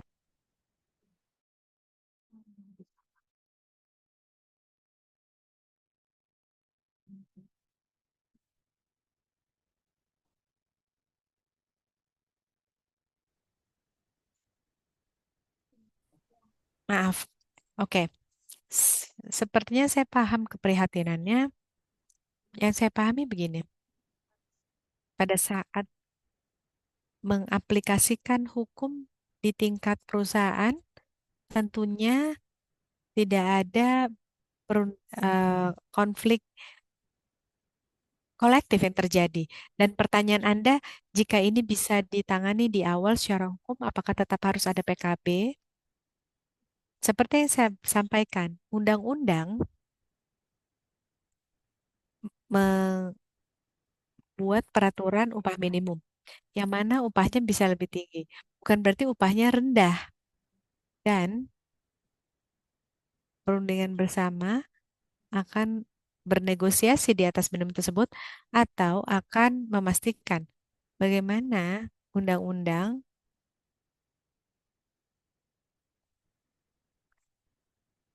misalnya gini, contoh ya,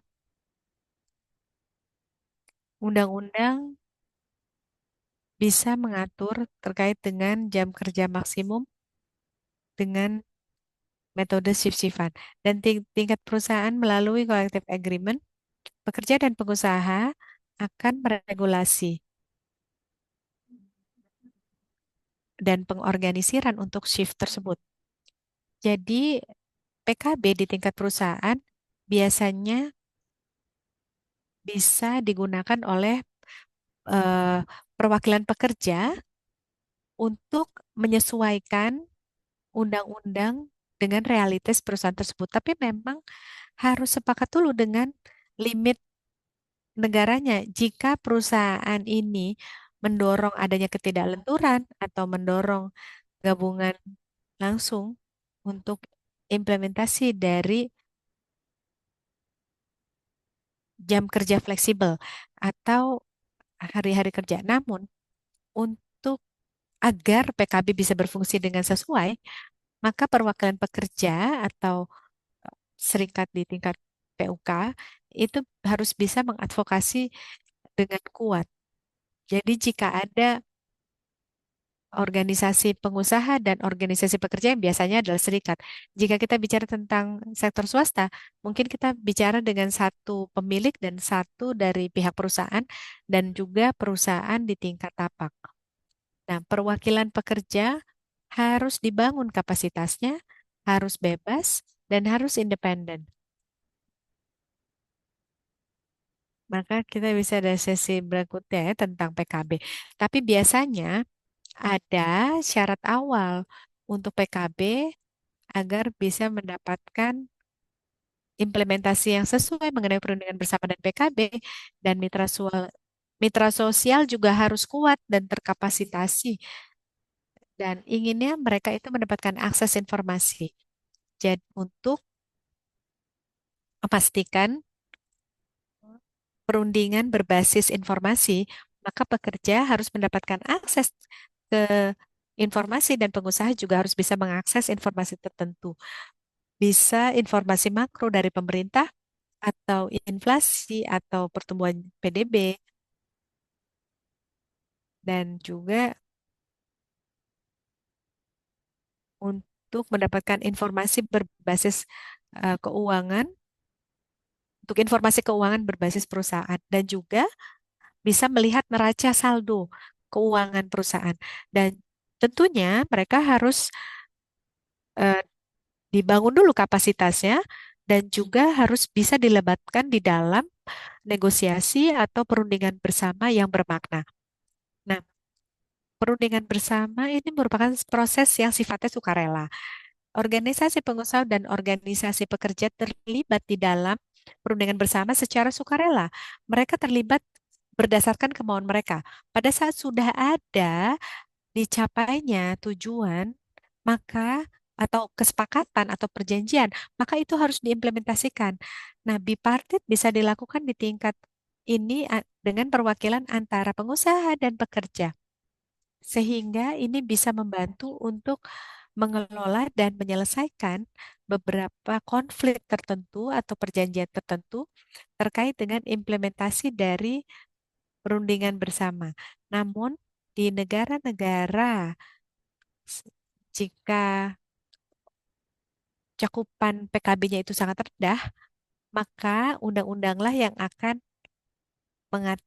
menentukan regulasi jam kerjanya. Taufik, bagaimana? Apakah sudah terjawab? Jadi secara singkat bahwa peran dari serikat untuk bipartit, pelaksanaan bipartit di tempat kerja dan adanya kesepakatan di dalam uh, hal tersebut dan dituangkan secara resmi di dalam PP maupun PKB. Dalam hal ini kalau serikat berarti di dalam PKB akan menguatkan. Tapi kalau pengaturannya itu lebih rendah daripada ketentuan aturan perundang-undangan di negara kita, maka yang dipakai adalah ketentuan aturan di negara kita. Begitu. Jadi sistem perlindungannya jelas dikawal gitu. Apakah sudah terjawab, Pak Syafiq? Baik. Kita beralih ke, sudah cukup ya?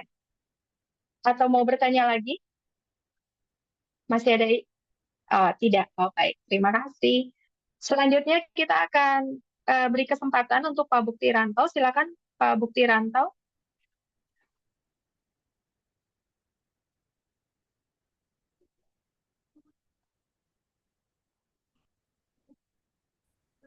Nama saya Bukti, saya adalah Wasker di Batam, Provinsi Riau.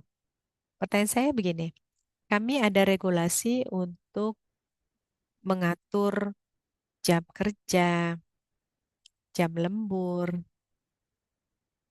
tapi di beberapa kasus kami melihat adanya permasalahan. Walaupun perusahaan sudah mengikuti peraturannya, tapi tetap ada keluhan atau isu dari pekerja. Walaupun perusahaan sudah mengikuti peraturannya di Indonesia. Pertanyaan saya adalah bagaimana menentukan sektor-sektor apa yang harus dipertimbangkan untuk menentukan bahwa jam kerja sudah sesuai dengan kapasitas pekerjaan atau kegiatan pekerjaan. Tadi Anda menyampaikan di presentasi Anda tentang isu K3.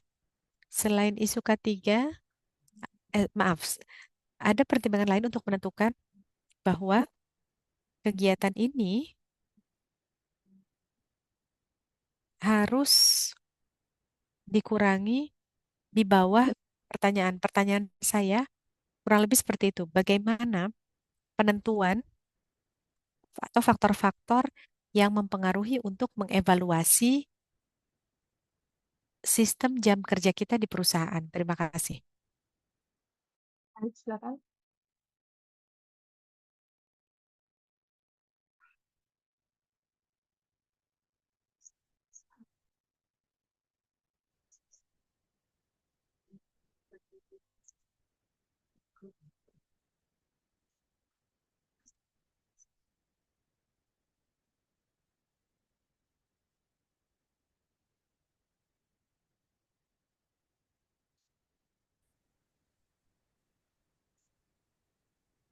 Baik, sebagai wasker, yang saya pahami, dan sekali lagi saya bukan wasker atau ahli K3, saya berfokus terhadap jam kerja dan upah. Tapi yang saya pahami begini, peran Anda sebagai wasker adalah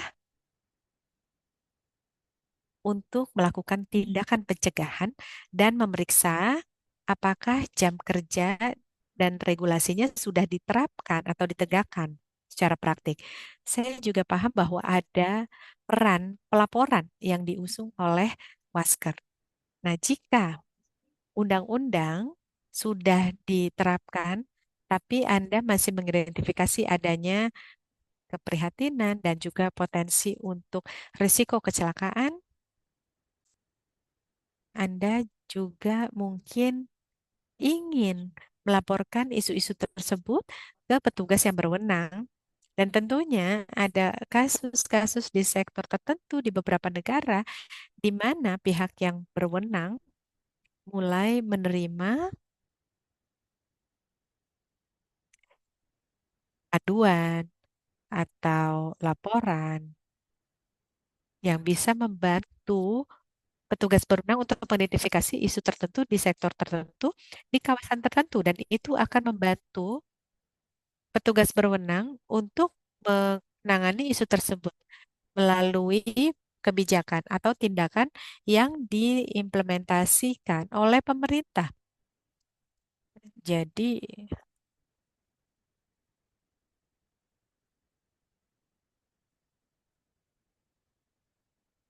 dari perspektif kerja layak, laporan yang masuk ini harus tidak boleh melanggar standar minimum.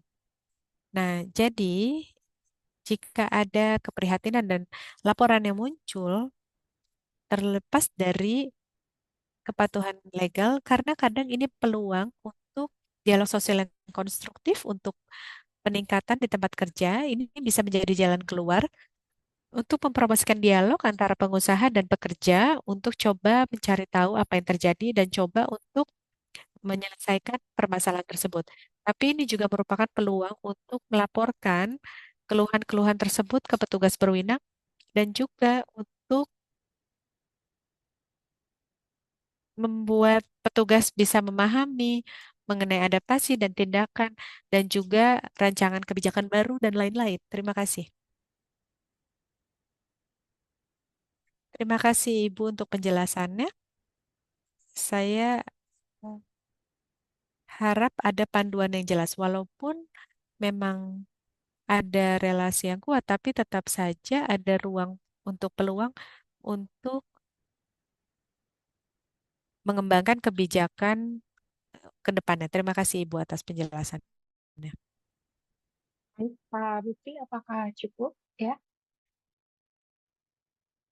baik. Eh, Pertanyaan selanjutnya dari Pak John Wisa. Silakan Pak John untuk dibuka mic-nya.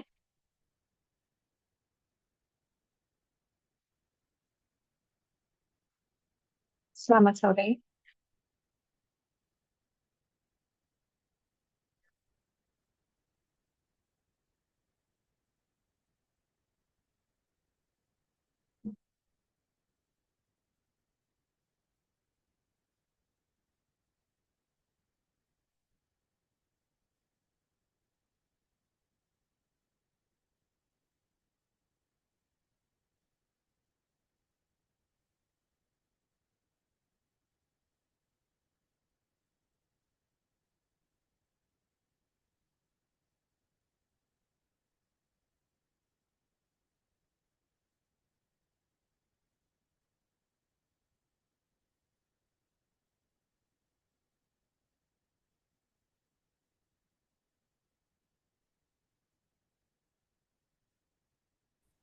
Saya ingin menyapa Ibu Katarina Braga.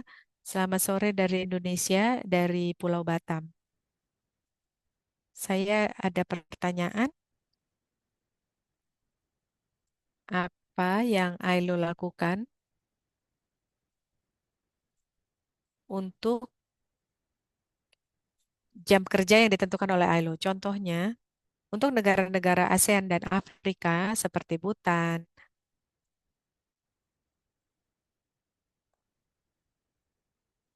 untuk jam kerja 54,5 jam per minggu, 51 jam per minggu.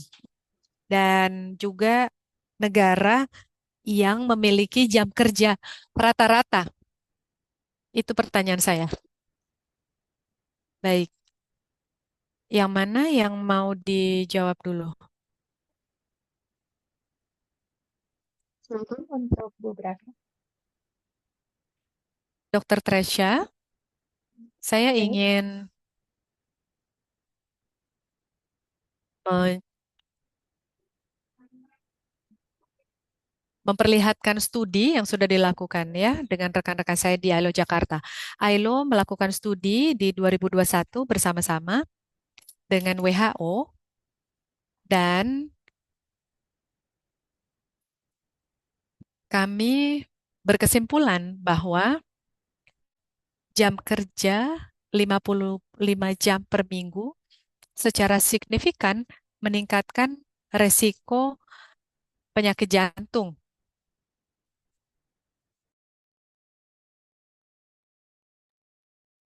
Dan jam kerja yang eksesif tersebut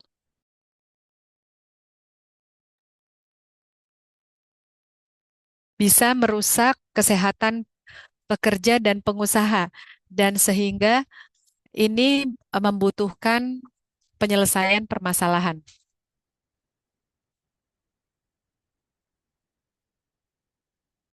Ya, gimana Pak?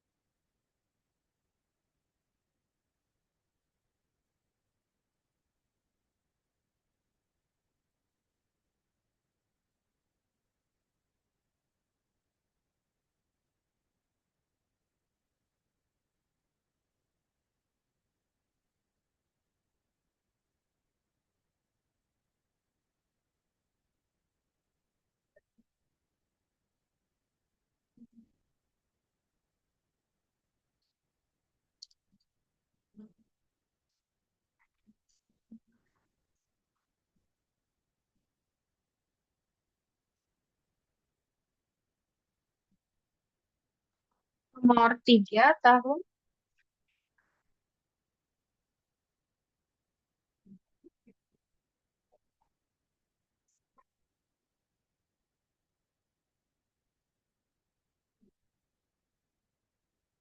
kalau dari catatan.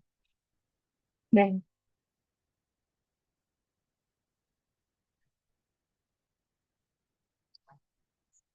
oke. Eh, untuk data yang saya punya, mungkin saya tidak terlalu eh, punya data pemahaman terkait dengan sudah atau tidak saat ini. Namun pada prinsipnya jika Indonesia meratifikasi konvensi tersebut, maka ada kewajiban untuk melaporkan. Jadi ada tentu pelaporan yang disampaikan oleh Indonesia ke ILO secara eh, bertahap ya, maksudnya berkala itu ada waktu-waktu di mana kita harus melaporkan terkait dengan pelaksanaan konvensi dan pada prinsipnya undang-undang yang dibuat di Indonesia akan selaras dengan minimal requirement yang telah ditetapkan dalam standar yang konvensi tersebut. Jadi ketika Indonesia meratifikasi maka secara prinsip Indonesia tidak boleh melanggar apa yang sudah ditetapkan dan telah diratifikasi dalam aturan tersebut. Tapi kalau pertanyaannya ke saya terkait dengan apakah konvensi tersebut telah diratifikasi di dalam Undang-Undang Nomor 3 Tahun 81 sampai saat ini, kalau saya cari datanya tidak ada ya. Ya 361 kan? Nomor 3 tahun 1961.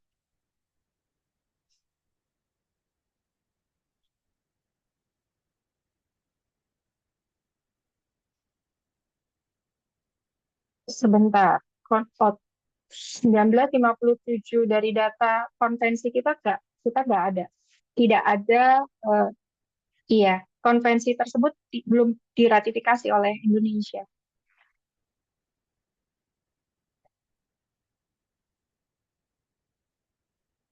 100, sebentar, sorry, maaf.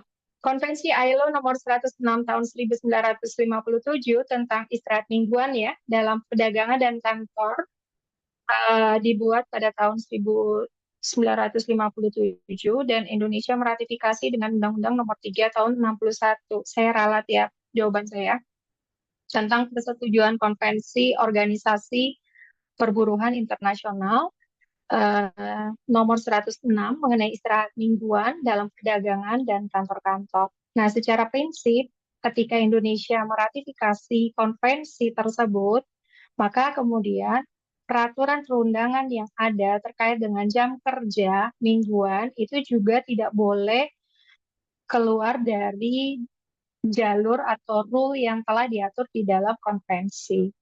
Dan secara berkala, Indonesia tentu harus melaporkan pelaksanaan dan pengawasan terkait hal tersebut kepada ILO. Begitu, Pak John.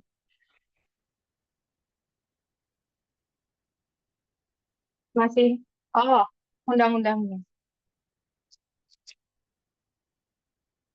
Sampai saat ini undang-undangnya kalau di dalam data masih ada, masih artinya konvensi itu ya betul.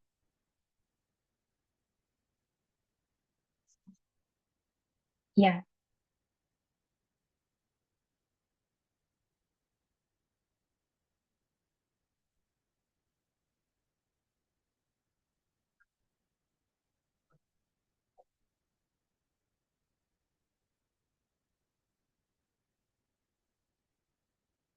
oke.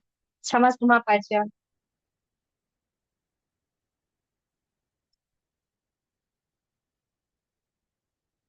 Saya konvensi.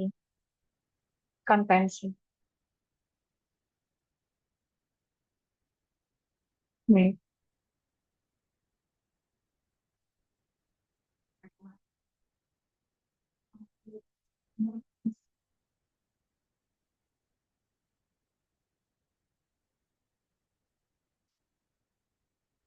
Betul. Baik, demikian. Kita akan lanjutkan pertanyaan berikutnya. Ini mungkin kita ada dua pertanyaan terakhir ya. Silakan Pak Andreas.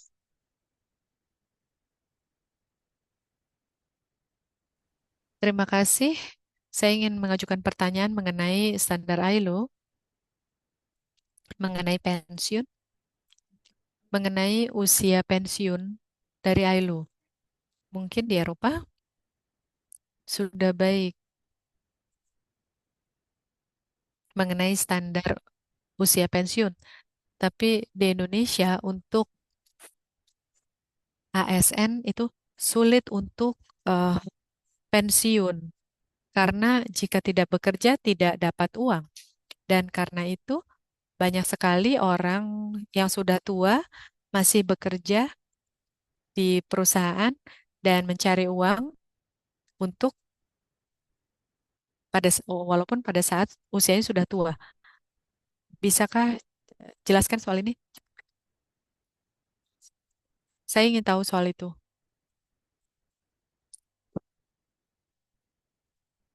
Terima kasih untuk pertanyaannya. Saya bukan ahlinya jaminan sosial. Saya sebetulnya tidak bisa merespon, tapi ILO tidak pernah memberikan resep tertentu soal usia pensiun dan ILO berfokus untuk jaminan keamanan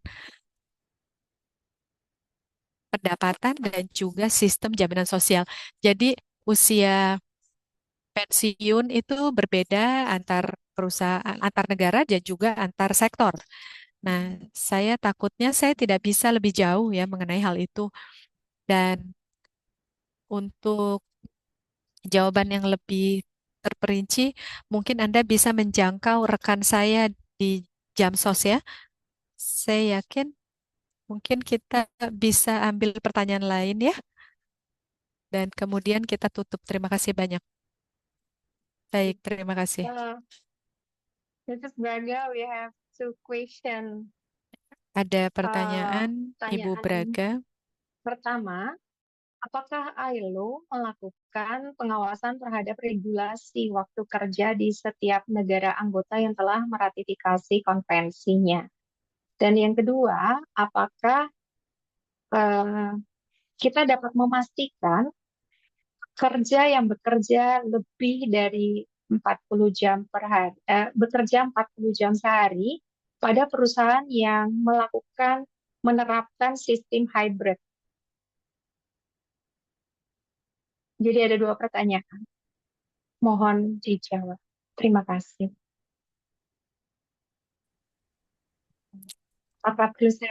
ya. Oke, saya akan menjawab Ya. dua pertanyaan tersebut dan kemudian kita bisa tutup sesinya ya, yang mana sangat menarik. Baik, ILO tidak mengadakan pengawasan ketenagakerjaan di negara anggotanya. Wasker merupakan tanggung jawab nasional. Tentu kami ada sistem pengawasan internasional pada saat negara meratifikasi konvensi ILO. Pada saat negara sudah meratifikasi konvensi ILO, maka negara tersebut bisa mengusung tanggung jawab untuk implementasi dan praktek undang-undangnya.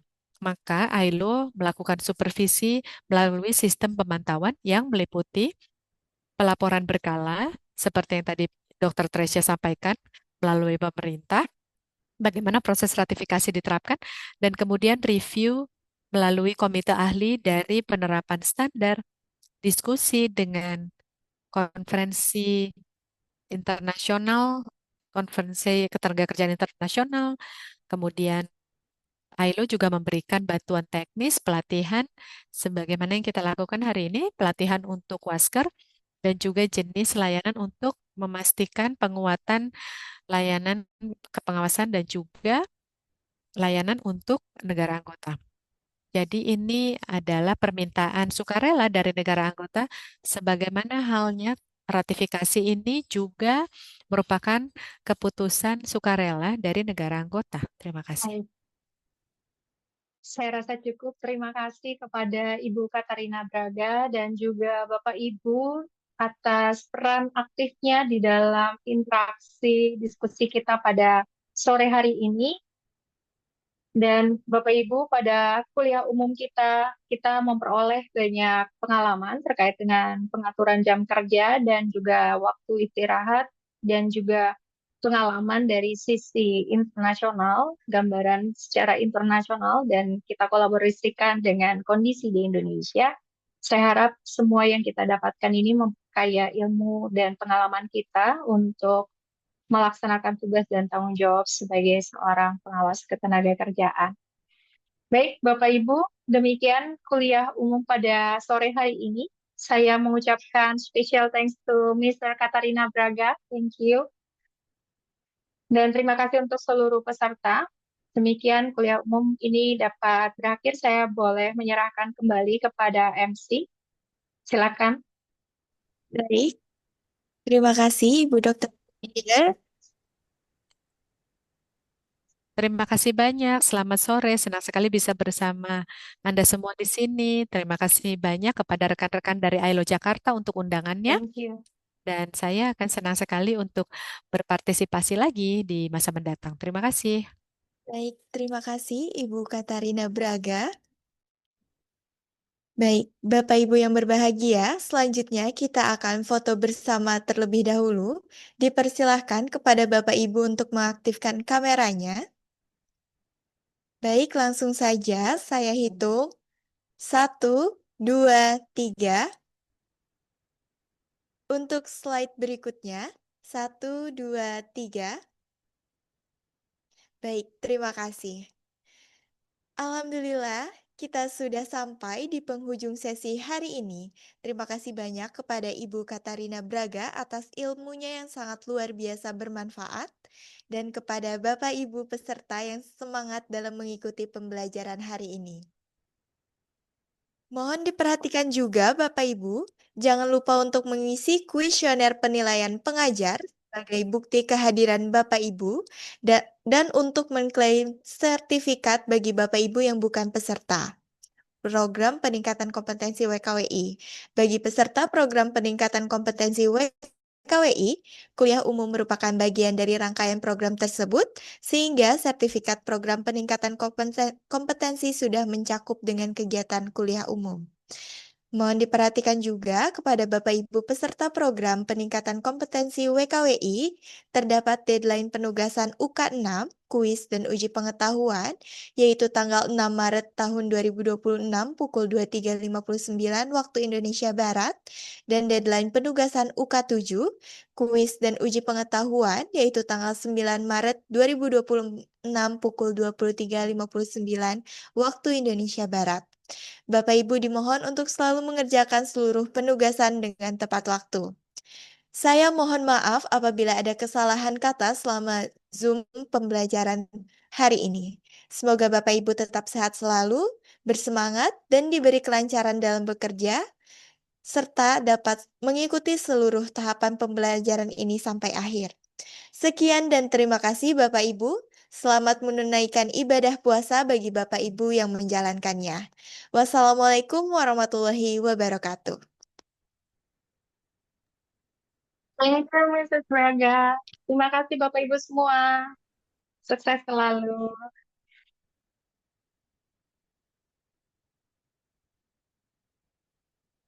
Izin live Bapak Ibu.